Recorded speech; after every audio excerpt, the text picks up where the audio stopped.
बिस्मिल्लाहिर्रहमानिर्रहीम। अस्सलाम वालेकुम dear students and dear viewers. Depreciation की एमसीक्यू से रिलेटेड आज ये हमारा सेकंड लेक्चर है और मजमूई तौर पर डेप्रिसिएशन के टॉपिक से रिलेटेड अगर हम बात करें तो ये हमारा 12वां लेक्चर है। स्टूडेंट्स, आज के इस लेक्चर के अंदर हम डेप्रिसिएशन से रिलेटेड कुछ नई एमसीक्यूज लेकर आपके सामने हाजिर हुए हैं। सेकेंड ईयर कॉमर्स के स्टूडेंट्स खास तौर पर इस हमारी वीडियो लेक्चर से फायदा उठा सकते हैं। स्टूडेंट देखिए, सबसे पहले एमसीक्यू के अंदर आपसे क्या कहा जा रहा है, फर्स्ट टू 10 एमसीक्यूज हमारी पिछली वीडियो लेक्चर के अंदर हम ऑलरेडी अपलोड कर चुके हैं, जिसका लिंक आपको डिस्क्रिप्शन में मिल सकता है। 11वीं एमसीक्यू के अंदर देखें क्या कह रहे हैं, N equipment having useful life, एक इक्विपमेंट है जिसकी यूजफुल लाइफ मौजूद है 8 इयर्स, परचेज्ड ऑन अप्रैल 1 2015, पहली अप्रैल सन 2015 को आपने वो इक्विपमेंट परचेज किया है जिसकी कीमत कितनी 6.5 लाख।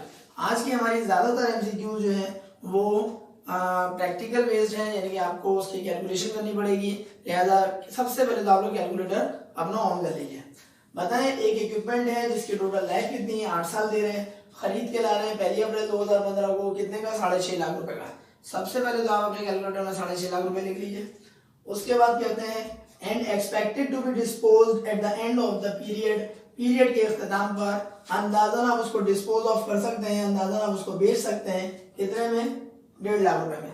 तो ये 1.5 लाख रुपए की रकम है, ये बेसिकली सैलवेज वैल्यू की रकम है, लिहाजा आप इसमें से 1.5 लाख रुपए को माइनस करवा लीजिए, रकम आ जाएगी 5 लाख। और अब आप मुझे बताइए दिसंबर 31 2015 को ये फरमा रहे हैं, और बताइए मेथड कौन सा कह रहे हैं, स्ट्रेट लाइन मेथड।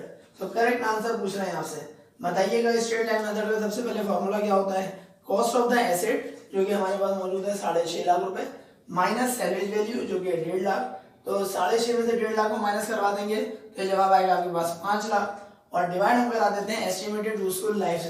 और लाइफ स्टूडेंट बताइएगा कितनी है, 8 साल है, तो जवाब आया आपके पास 62,500। It means that the amount of depreciation for the year 2015 जो है वो आना चाहिए 62,500। लेकिन मसला ये है स्टूडेंट्स, ये बताइएगा परचेज कब करके ला रहे हैं, 1 अप्रैल 2015 को परचेज करके ला रहे हैं। तो 1 अप्रैल 2015 को अगर परचेज करके ला रहे हैं तो इसका मतलब ये हुआ कि आपके पास 9 मंथ्स का आपको डेप्रिसिएशन कैलकुलेट करना पड़ेगा। 9 मंथ्स का जब कैलकुलेट करना पड़ेगा तो मल्टीप्लाई करा लेंगे 9 से और डिवाइड करा लेंगे 12 से, तो आंसर आ जाएगा 46,875, जो कि आंसर है बेसिकली तीसरा वाला। इसका मतलब सी ऑप्शन जो है वो करेक्ट आंसर है। लेकिन अगर फर्ज करें 1 जनवरी को परचेज करके लाए होते और दिसंबर 31 तक की बात कर रहे होते तो 12 महीने का डेप्रिसिएशन कितना आ जाता, 62,500। चूंकि इस पर्टिकुलर एमसीक्यू के अंदर 9 मंथ्स का डेप्रिसिएशन कैलकुलेट करना है, यानी सही आंसर है 46,875। सेकंड के अंदर जाते हैं जो कि हमारी 12वीं एमसीक्यू है, machine was purchased on August 1 2016 for ₹3 lakh, 3 lakh रुपए की मशीन भी खरीदी है, इस डेट को खरीदी है। Company charges straight line rate, यहाँ पे स्ट्रेट लाइन रेट इस्तेमाल कर रहे हैं और 20% गिवन है। इसके बारे में भी हम आपको इन्फॉर्मेशन ऑलरेडी दे चुके हैं कि जो फिक्स इंस्टॉलमेंट रेट होता है वो भी एक फॉर्मूला है जो कि स्ट्रेट लाइन मेथड से एक्सट्रैक्ट किया गया है, और उसका फॉर्मूला क्या होता है, तो उसका फॉर्मूला स्टूडेंट्स होता है कॉस्ट ऑफ द एसेट में से आप माइनस करवाते हैं सैलवेज वैल्यू को और मल्टीप्लाई करा लेते हैं रेट ओवर 100। तो मुझे बताइए इस सवाल के अंदर कॉस्ट ऑफ द एसेट कितनी है आपके पास, 3 लाख रुपए है। सबसे पहले आप कैलकुलेटर में 3 लाख लिखिए, बताइएगा पूरे सवाल को पढ़ लीजिए, कहीं आपको सैलवेज वैल्यू नजर आ रही है, मौजूद नहीं है। अगर सैलवेज वैल्यू नहीं है तो इसका मतलब 0 हो गई, तो 3 लाख में से जब आप 0 को माइनस करेंगे तो 3 लाख रुपए ही आ जाएगा।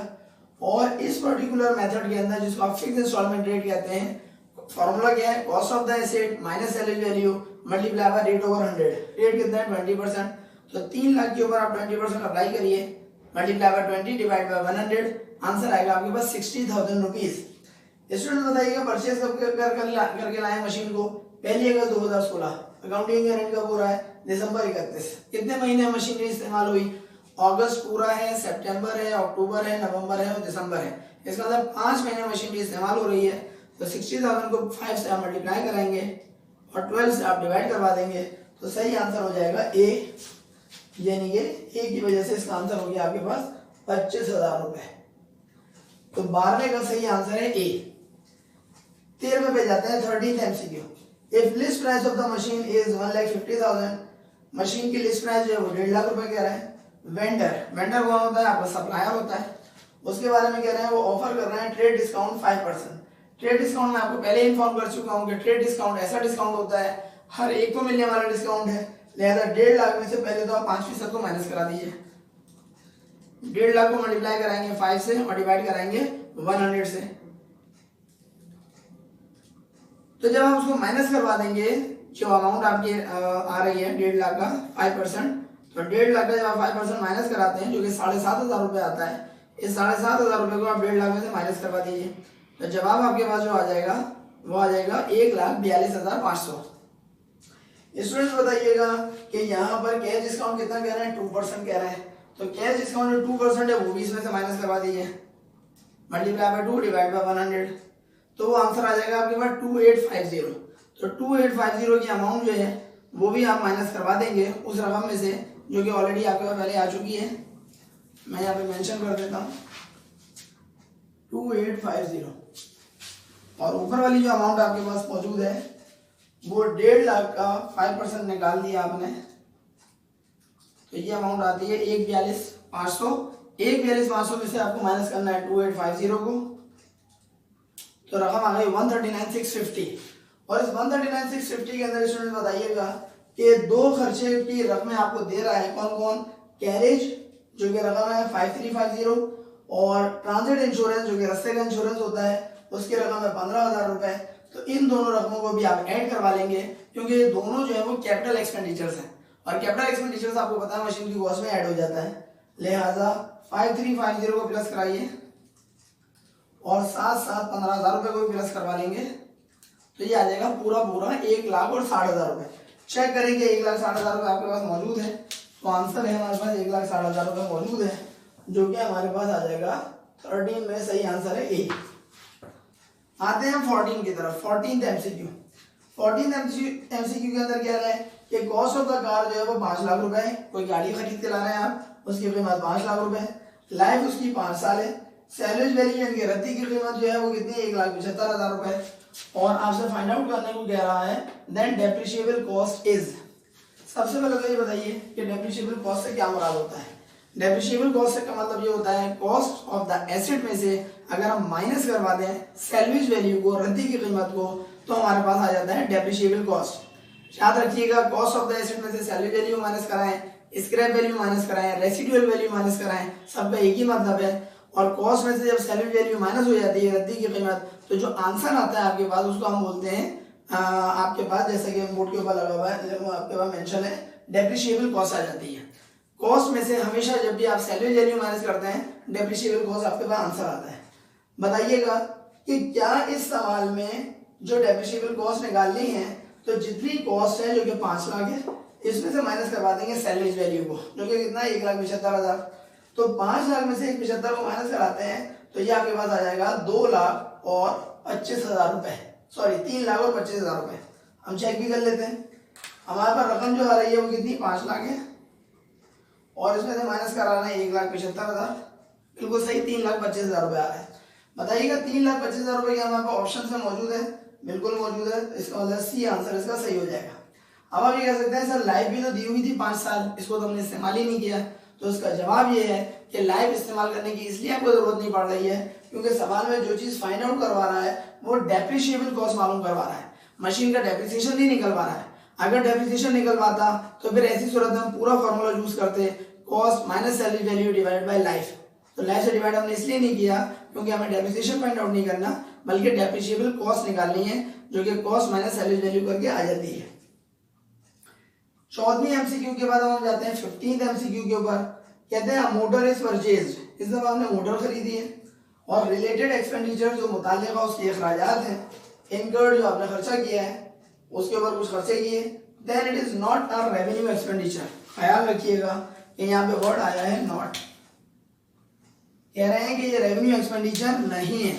बी केयरफुल, रेवेन्यू एक्सपेंडिचर्स कौन से होते हैं जो मशीन की कॉस्ट में ऐड नहीं होते। चेक करते हैं कि किन किन एक्सपेंडिचर की ये बात कर रहा है। आपसे कह रहा है 15वीं एमसीक्यू के अंदर कि मोटर आप खरीद के लाए, पता है इंटरेस्ट एक्सपेंस है, रिपेयर एंड मेंटेनेंस है, कस्टम ड्यूटी है और चौथे नंबर पे आपके पास फायर इंश्योरेंस। टोटल 4 ऑप्शन आपके पास दे रहा है। तो बताइएगा स्टूडेंट्स जो इंटरेस्ट एक्सपेंस है क्या ये रेवेन्यू एक्सपेंडिचर होता है? जवाब है रेवेन्यू एक्सपेंडिचर होता है क्योंकि इंटरेस्ट जब आप पे करते हैं तो उस पे करने का जो अमाउंट होती है वो सिर्फ उसी पर्टिकुलर ईयर की होती है जिस पर्टिकुलर ईयर में आपने पे किया। अगले साल आप फायदा नहीं उठा सकते उस रकम से। रिपेयर एंड मेंटेनेंस ये भी एक रेवेन्यू एक्सपेंडिचर है, क्योंकि रिपेयर एंड मेंटेनेंस जब आपने जिस पीरियड में किया है फायदा भी आप सिर्फ उसी पीरियड में उठा रहे हैं उस खर्चे का, क्योंकि अगले साल अगर फिर रिपेयर की जरूरत पड़ेगी तो आपको फिर पेमेंट करनी पड़ेगी। कस्टम ड्यूटी, कस्टम ड्यूटी से पहले फायर इंश्योरेंस बात कर लेते हैं। फायर इंश्योरेंस भी आपके पास रेवेन्यू एक्सपेंडिचर है, अलबत्ता कस्टम ड्यूटी जो है वो आपके पास क्या है, रेवेन्यू एक्सपेंडिचर नहीं है। और वो कह भी रहा था कि बताना है which is not a revenue expenditure, जो रेवेन्यू एक्सपेंडिचर आपके पास ना हो। तो इसका सही जवाब क्या हो जाएगा, कस्टम ड्यूटी, सी ऑप्शन, क्योंकि कस्टम ड्यूटी जो है वो आपके पास कैपिटल एक्सपेंडिचर होता है। और कस्टम ड्यूटी क्या होता है इसके बारे में भी हम तफसीलात आपको दे चुके हैं कि जो पोर्ट के ऊपर हमारा गुड्स रखी हुई होती हैं या हमारे कोई मशीनरी रखी हुई है उसको अगर आपको फ्री करवाना है तो लाजमी तौर पे आपको ड्यूटी पे करनी पड़ती है, जिसका नाम क्या है, कस्टम ड्यूटी। नेक्स्ट है आपके पास 16वां एमसीक्यू, परचेज्ड मशीन या मशीन परचेज ऑन अप्रैल 1, 2014। 1 अप्रैल सन 2014 को, अप्रैल फूल मत बच जाइएगा, एहतियात से समझनी है। 1 अप्रैल सन 2014 को आपने मशीन परचेज की है, कितने की, 2,60,000 रुपए की। कंपनी क्लोजेस बुक्स, कंपनी अपनी बुक्स को क्लोज कर रही है कब, हर साल दिसंबर 31 को। एंड यूजेस, और वो इस्तेमाल कर रही है इस चीज को डिमिनिशिंग बैलेंस मेथड को। बताएं स्टूडेंट्स रेट कितना है, 15%। कह रहा है फाइंड डेप्रिसिएशन, डेप्रिसिएशन आपको फाइंड आउट करना है 14 का और 15 का। इसका मतलब 2 अलग अलग सालों का डेप्रिसिएशन आपको कैलकुलेट करना है। एक दफा फिर कैलकुलेटर को जमा दीजिए और मुझे बताइए मशीनरी है कितने की, 2,60,000 रुपए की। बताइए 2,60,000 रुपए की अगर मशीनरी है तो उसके ऊपर रेट कितना लगाएंगे, 15% है। डिमिनिशिंग बैलेंस मेथड का फॉर्मूला क्या है, कॉस्ट ऑफ द एसेट के ऊपर डायरेक्ट आप रेट अप्लाई कर देते हैं और कॉस्ट है 2,60,000, उसके ऊपर रेट है 15%।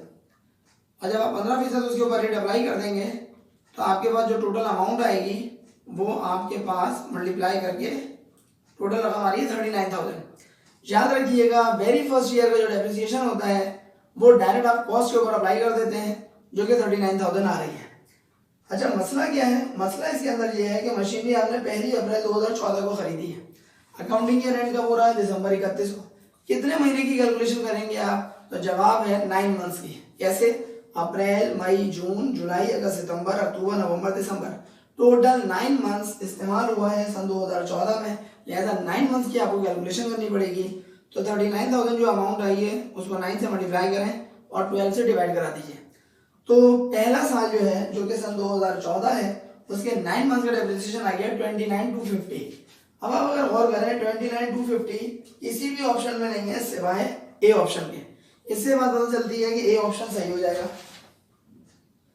क्या हमें अगले एमसीक्यू पे चला जाना चाहिए, आप बोले उसूलन तो नहीं जाना चाहिए, इसलिए क्योंकि अभी हमने दूसरा साल का चेक नहीं किया।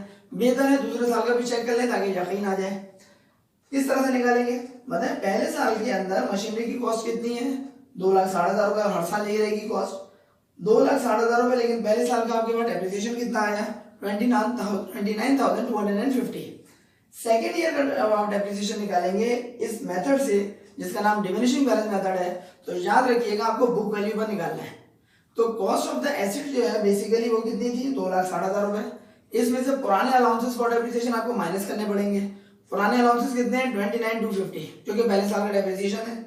तो 2,60,000 रुपए की रकम में से आप पहले माइनस करा देंगे 29,250 को। तो मुझे बताएं आंसर कितना आ रहा है, 2,30,750 रुपए। और इसके ऊपर अब रेट अप्लाई करेंगे जो कि 15% है, मल्टीप्लाई बाय 15 डिवाइडेड बाय 100। तो आंसर आएगा 34612.5 भी आ रहा है, 0.5 को आप इग्नोर कर दीजिए। तो 34,612 रुपए। इसका मतलब हुआ दूसरे साल का जो डेप्रिसिएशन है, दूसरा साल कौन है हमारे पास, दूसरा साल है हमारे पास 2015। 15 का जो डेप्रिसिएशन है 34,612 रुपए आ रहा है, और जो पिछला साल है 2014 उसका डेप्रिसिएशन है 29,250। जानबूझ के मैंने आपको नेक्स्ट ईयर की डेप्रिसिएशन की कैलकुलेशन भी करवाई ताकि आपको ये यकीन हासिल हो जाए कि दोनों सालों का जो डेप्रिसिएशन है वो हमारे ए ऑप्शन को मैच कर रहा है। आते हैं 17th एमसीक्यू की तरफ। कहते हैं इनकम स्टेटमेंट में depreciation expense is reported under. मेरे ख्याल से जितनी एमसीक्यूज हैं आज के हमारे लेक्चर में उसमें वाहिद एमसीक्यू है 17वीं एमसीक्यू जो थोड़ी सी थियोरेटिकल है, वरना सारी एमसीक्यूज के अंदर देखें कैलकुलेशन इन्वॉल्व थी। 17वीं एमसीक्यू के अंदर देखिए क्या कह रहे हैं, कहते हैं इन इनकम स्टेटमेंट में डेप्रिसिएशन एक्सपेंस जो है वो रिपोर्ट होगा किस हेड के अंदर। पहला हेड है कॉस्ट ऑफ गुड्स सोल्ड, तो कॉस्ट ऑफ गुड्स सोल्ड का मतलब क्या होता है, जो आपने माल बेचा है उसकी कीमत, तो यकीनन कॉस्ट ऑफ गुड्स सोल्ड में तो शामिल नहीं होगा। अदर इनकम, तो अदर इनकम से भी कोई लेना देना नहीं है, तो वैसे ही एक्सपेंस है। तीसरा ऑप्शन देखिएगा ऑपरेटिंग एक्सपेंसेस, तो जवाब सही जो है वो ऑपरेटिंग एक्सपेंसेस है, क्योंकि ऑपरेटिंग एक्सपेंसेस हमारे पास दो तरह के होते हैं, एक होता है जनरल एंड एडमिनिस्ट्रेटिव एक्सपेंसेस और दूसरा होता है हमारे पास head selling and marketing expenses. तो ये जो हमारे पास हेड है वो आपके पास ऑपरेटिंग एक्सपेंसेस का पार्ट है, लिहाजा इसका सही आंसर हो जाएगा सी ऑप्शन। याद रखिएगा स्टूडेंट्स, ऑपरेटिंग एक्सपेंसेस वो अखराजात होते हैं जो अपने बिजनेस को चलाने के लिए आप परफॉर्म करते हैं, आप उनको अदा करते हैं, अदायगी करते हैं उनकी, और वो किसमें चले जाते हैं, ऑपरेटिंग एक्सपेंसेस में। यानी कि जो आपका असल नेचर ऑफ बिजनेस है उसके ऊपर जो आप काम कर रहे हैं और उसके ऊपर जो खर्चा हो रहा है, आपका जो असल आपका काम है उसके ऊपर जो खर्चा हो रहा होता है वो ऑपरेटिंग एक्सपेंसेस में आता है। तो depreciation expense is a part of operating expenses, यानी कि सी इसका सही ऑप्शन हो जाएगा। आज के हमारे लेक्चर के जो लास्ट एमसीक्यू है उसकी तरफ हम जाते हैं, जो कि 18वीं एमसीक्यू है। कहते हैं historical cost of an asset, कोई से भी एक एसेट है उसकी हिस्टोरिकल कॉस्ट आपको दे रहे हैं कितना, 45,000 रुपए। करंट ईयर डेप्रिसिएशन, मौजूदा साल का जो डेप्रिसिएशन है उसी फिक्स एसेट का वो कहते हैं 8,000 रुपए। अलाउंसेस फॉर डेप्रिसिएशन जो है उसका ओपनिंग बैलेंस आपको दे रहा है और वो दे रहा है 4,000 रुपए, और आपसे कह रहा है then book value at year end would be, book value साल के इख्तिताम पर क्या होगी। 18वीं एमसीक्यू में थोड़ा सा आपको दिमाग अपना इस्तेमाल करना है। कहते हैं हिस्टोरिकल कॉस्ट किसी भी एसेट की कितनी है, 45,000 रुपए। हिस्टोरिकल कॉस्ट का मतलब ये होता है वो कॉस्ट हिस्टोरिकल कॉस्ट कहलाती है जिस कॉस्ट के ऊपर आपने किसी भी मशीनरी को या किसी भी एसेट को परचेज किया है। बताएं कितने का परचेज किया है, 45,000 रुपए। करंट ईयर डेप्रिसिएशन का मतलब होता है मौजूदा साल का जो डेप्रिसिएशन है वो आ रहा है 8,000 रुपए। इसका मतलब ये हुआ कि पहली बात तो ये है कि बुक वैल्यू का मतलब क्या होता है वो समझ लीजिए। बुक वैल्यू का मतलब होता है कॉस्ट ऑफ द एसेट में से माइनस करवा दिया जाता है तमाम तर उसके allowances for depreciation. Allowances for depreciation भले करंट ईयर के हों भले पिछले सालों के हों, सब का सब माइनस करना पड़ेगा तब जाके बुक वैल्यू आती है। तो बताइए उस एसेट की कॉस्ट कितनी है, 45,000। कैलकुलेटर में लिखिए 45,000। बताइए उसमें से माइनस आपको करना पड़ेगा अलाउंसेस फॉर डेप्रिसिएशन और करंट ईयर का भी डेप्रिसिएशन। करंट ईयर का डेप्रिसिएशन कितना आपने इस्तेमाल कर लिया, 8,000 रुपए। इसका मतलब वो 8,000 रुपए से मशीनरी घिस चुकी है, 8,000 रुपए की आप मशीनरी इस्तेमाल कर चुके हैं, 8,000 रुपए माइनस हो जाएगा। और साथ साथ उसी मशीनरी के ऊपर अलाउंसेस फॉर डेप्रिसिएशन का ओपनिंग बैलेंस। ओपनिंग बैलेंस का मतलब ये होता है कि जब मौजूदा साल आपका शुरू हुआ उस वक्त अलाउंसेस फॉर डेप्रिसिएशन के अंदर रकम 4,000 रुपए मौजूद थी। 4,000 रुपए मौजूद होने का मतलब होता है कि ये पिछले साल का अलाउंसेस का एंडिंग बैलेंस कहलाएगा। और पिछले साल के एंडिंग बैलेंस का मतलब ये होता है कि लास्ट ईयर आपने मशीनरी को 4,000 रुपए का इस्तेमाल किया, मौजूदा साल में इस्तेमाल किया कितने का, 8,000 रुपए का। तो 4,000 रुपए जो पहले इस्तेमाल कर चुके हैं वो भी अलाउंसेस हैं, और 8,000 रुपए जो मौजूदा साल में इस्तेमाल कर चुके हैं वो भी अलाउंसेस हैं। तो 8,000 भी माइनस होगा और 4,000 भी माइनस होगा, तो आप दोनों को माइनस करवा लीजिए। रकम आएगी आगे बाद 33,000। क्या चीज है 33,000, कॉस्ट में से आपने माइनस करा दिया टोटल एक्यूमुलेटेड डेप्रिसिएशन, जिसको आप कह सकते हैं टोटल अलाउंसेस फॉर डेप्रिसिएशन। तो जरा चेक करें कि क्या हमारे पास कॉस्ट जो हमारे पास 45,000 रुपए थी उसमें से हमने टोटल 12,000 रुपए लेस किया, तो क्या 33,000 हमारे पास आंसर आ रहा है, जवाब है जी हाँ आ रहा है। इसका मतलब ये हुआ सी ऑप्शन हमारे पास जो 33,000 शो कर रहा है वो बिल्कुल सही मंजर शो कर रहा है। स्टूडेंट्स आज के इस वीडियो लेक्चर के अंदर खास और खास बातें जो हमने डिस्कस की वो ये की कि एमसीक्यूज जो है डेप्रिसिएशन के टॉपिक से रिलेटेड वो आपको हमने समझाई हैं। उम्मीद है कि आपको हमारा ये वीडियो लेक्चर पसंद आएगा, और अगर आपको हमारा वीडियो लेक्चर पसंद आए तो काइंडली अपने फ्रेंड्स में इसको लाजमी तौर पर शेयर करवाएं, और चैनल सब्सक्राइब नहीं कर सके अभी तक तो चैनल को सब्सक्राइब करने के साथ साथ बेल आइकन पर लाजमी क्लिक करें। अगली वीडियो लेक्चर तक के लिए अपने टीचर सर अली अहमद को इजाज़त दीजिए। अपना बहुत ख्याल रखिएगा। अस्सलाम वालेकुम।